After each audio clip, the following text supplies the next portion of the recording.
Hello friends, Dhamu's kitchen and blog પર તમારું સ્વાગત છે. મિત્રો, આજે મગફળીના દાણાની એક ખૂબ જ સ્વાદિષ્ટ અને ટેસ્ટી રેસિપી બનાવીશું અને 100% ગેરંટી છે કે જો એક વખત બનાવશો ને તો વારંવાર બનાવવાનું મન થશે. તો ચાલો ઝડપથી રીત જોઈ લઈએ. સૌથી પહેલાં આપણે અહીંયા 1 કપ જેટલા શિંગદાણા લઈશું. વજન પ્રમાણે જોઈએ તો અંદાજે 100 ગ્રામ જેટલા થશે. હવે શિંગદાણાને આપણે એક બાઉલમાં ટ્રાન્સફર કરીએ અને 2 થી 3 વખત પાણી લઈ સરસ રીતે ધોઈ લઈએ, જેથી શિંગદાણાની ઉપર જો કોઈ ધૂળ માટી કચરો હોય તો એ સરસ રીતે નીકળી જશે. અને ત્યાર પછી કોઈ સ્ટેનર અથવા તો આ રીતે ગરણી લઈ આપણે એના અંદરનું બધું જ પાણી કાઢી લઈશું. આ 100 ગ્રામ જેટલા શિંગદાણાથી 2 જણને થઈ રહે એટલી રેસીપી બનીને તૈયાર થશે. તો એ મેજરમેન્ટ પ્રમાણે તમારે જેટલા લોકો માટે બનાવી હોય એટલા શિંગદાણા લેવાના છે. હવે આપણે એક કુકર લઈશું અને એમાં 1 ગ્લાસ જેટલું પાણી ઉમેરીશું અને ત્યાર પછી ધોઈને તૈયાર કરેલા શિંગદાણા ઉમેરી દઈએ.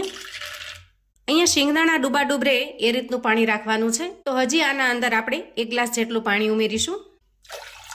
ત્યાર પછી એક નાની ચમચી જેટલું મીઠું ઉમેરી દઈએ. મીઠું ઉમેરવાથી શિંગદાણાનો ટેસ્ટ એકદમ સરસ ફ્લેવરફુલ બની જાય છે અને સાથે સાથે ખૂબ ઝડપથી બફાઈ પણ જાય છે. તો અહીંયા મીઠું ઉમેરવાના 2 ફાયદા છે. શિંગદાણાનો ટેસ્ટ પણ સરસ બનશે અને ખૂબ ઝડપથી બફાઈ પણ જશે. અને ત્યાર પછી ઢાંકણ ઢાંકીશું અને ગેસ ઉપર મૂકી અંદાજે 4 થી 5 જેટલી સીટી કરી લઈએ. હવે જ્યાં સુધીમાં શિંગદાણા બફાઈ જાય ત્યાં સુધીમાં થોડી આગળની તૈયારી કરીશું. અહીંયા મેં 2 મીડિયમ સાઇઝના ટમેટા લીધા છે. ટમેટા થોડા સરસ પાકેલા હોય એવા પસંદ કરીશું અને આ રીતે એકદમ ઝીણી ખમણી, જે ખાસ કરીને આપણે ચામાં આદુ નાખવા માટે ઉપયોગમાં લેતા હોઈએ એ ખમણી લેવાની છે અને ટમેટાને આપણે ખમણી લઈશું.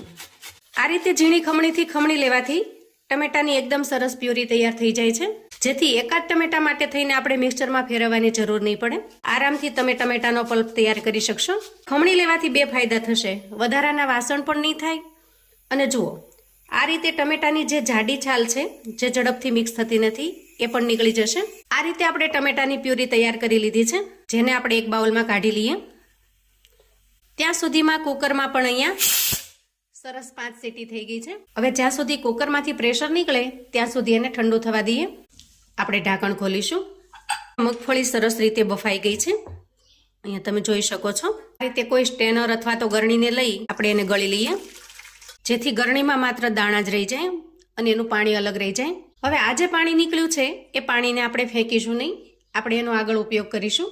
શિંગદાણા અહીંયા ખૂબ સરસ રીતે બફાઈ ગયા છે. આ રીતે તમે ચેક કરી શકો છો. જુઓ આરામથી મેશ થઈ જશે. ત્યાર પછી ગેસ ઓન કરીશું અને ગેસ ઉપર એક કડાઈ મૂકીશું. અહીંયા કડાઈમાં આપણે 1 ચમચા જેટલું તેલ લેવાનું છે. હવે તેલ થોડું ગરમ થાય એટલે આપણે એમાં અડધી ચમચી જેટલી રાઈ ઉમેરી દઈએ અને અડધી ચમચી જેટલું આખું જીરું ઉમેરી દઈએ અને થોડી ચપટી જેટલી હિંગ ઉમેરીશું. તો આજે આપણે મગફળીની એક નવી જ રેસીપી બનાવી રહ્યા છીએ, જે ખૂબ જ સ્વાદિષ્ટ અને મજેદાર બનશે. હવે જુઓ અહીંયા રાઈને જીરું સરસ રીતે ફૂટી ગયા છે. એ સમયે આપણે તૈયાર કરેલી ટોમેટો પ્યુરી ઉમેરી દઈએ અને સરસ રીતે મિક્સ કરી લઈએ અને ત્યાર પછી એમાં રૂટીન મસાલા કરી લઈએ. લસણ કે ડુંગળીના ઉપયોગ વગર આજે આપણે એક એવી શિંગદાણાની જૈન રેસીપી બનાવી રહ્યા છીએ, એકદમ ટેસ્ટી અને ખૂબ જ મજેદાર બને છે. જેમાં સૌથી પહેલા ઉમેરીશું સ્વાદ પ્રમાણે મીઠું, 1 ચમચી ધાણા જીરું પાવડર ઉમેરીશું અને થોડી 5 ચમચી જેટલી હળદર ઉમેરીશું. 1 ચમચી જેટલો આપણે અહીંયા લાલ મરચું પાવડર ઉમેરીશું. તીખાશ તમને જેટલી ફાવે એ પ્રમાણમાં લાલ મરચું લેવાનું છે અને ત્યાર પછી 5 ચમચી જેટલું કાશ્મીરી લાલ મરચું લઈશું, જેનાથી કલર ખૂબ મસ્ત બનશે. હવે આપણે આ રેસીપીને એકદમ ટેસ્ટી બનાવે એવી સામગ્રી ઉમેરીશું. તો 1 ચમચી જેટલો આપણે અહીંયા આમચૂર પાવડર ઉમેરવાનો છે. મોટા ભાગે જ્યારે આ રેસીપી બને ત્યારે એના અંદર આંબલીનો પલ્પ અને આંબલીનું પાણી ઉમેરવામાં આવે છે, પણ આંબલી છે એનાથી સાંધાના દુખાવા થઈ જતા હોય, સાંધા પકડાઈ જતા હોય, કોઈને ફાવતી હોય, કોઈને ન ફાવતી હોય અને ખાસ કરીને ઘરના વડીલો તો આંબલીવાળું ખાઈ જ ન શકે. એટલા માટે હું અહીંયા આમચૂર પાવડર ઉમેરી અને આ રેસીપી તમારી સાથે શેર કરું છું, જેથી ઘરના દરેક લોકો આ રેસીપીનો આનંદ લઈ શકે. જો અહીંયા આપણે બધા જ મસાલાને સરસ રીતે મિક્સ કર્યા છે અને મસાલામાંથી તેલ પણ છૂટું પડવા લાગ્યું છે. એ સમયે મગફળીને બાફવાનું જે પાણી આપણે અલગથી રાખેલું છે એ ઉમેરી દઈએ. પાણી તમારે જરૂરિયાત મુજબ ઉમેરવાનું છે. જેટલું હોય એ બધું જ ઉમેરવાની જરૂર નથી. તમને જેટલી જરૂર લાગે, જેટલો રસો કરવો હોય એટલું જ પાણી ઉમેરવાનું. અને હવે આ ગ્રેવીમાં આપણે એક સરસ મજાનો ઉફાળ આવવા દઈશું.